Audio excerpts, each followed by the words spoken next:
UC creation නාලිකාවෙන් අද අපි කතා කරන්නේ ක්‍රෙඩිට් කාඩ් ගැන. මේ යටතේ අපි කතා කරනවා ක්‍රෙඩිට් කාඩ් එකක් ගද්දී ඔයාලට තියෙන අවම සුදුසුකම් සහ කාණ්ඩ දෙක මොනවාද කියලා.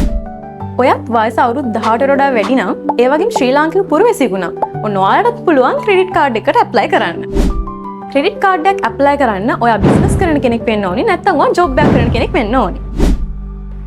ඔයා බිස්නස් එකක් කරන කෙනෙක් නම් ඔයාට අවශ්‍ය වෙන ඩොකියුමන්ට් වෙන්නේ ඔයාගේ BR එකේ කොපි එකකුයි ඊළඟට ඔයාගේ කරන්ට් account එකේ මාස 6ක ස්ටේට්මන්ට් සහ ID කොපි එකකුයි.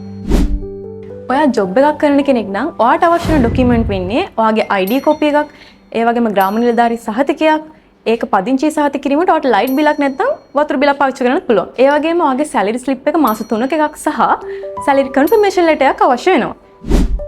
ක්‍රෙඩිට් කාඩ් එකක පොලිය සාමාන්‍ය ණය පොලියට වඩා වැඩි. වර්තමානයේ 26ක් පමණ වෙනවා. ක්‍රෙඩිට් කාඩ් එකෙන් ඔයා මොන හරි පර්චේස් කරාට පස්සේ ඔයාට දවස් 51ක් හම්බෙනවා ඉන්ට්‍රස්ට් එක නැතුව ඔයාට ගෙවන්න. හැබැයි 51ට පස්සේ ඔයාට 26ක පොලියක් ඇඩ් වෙනවා.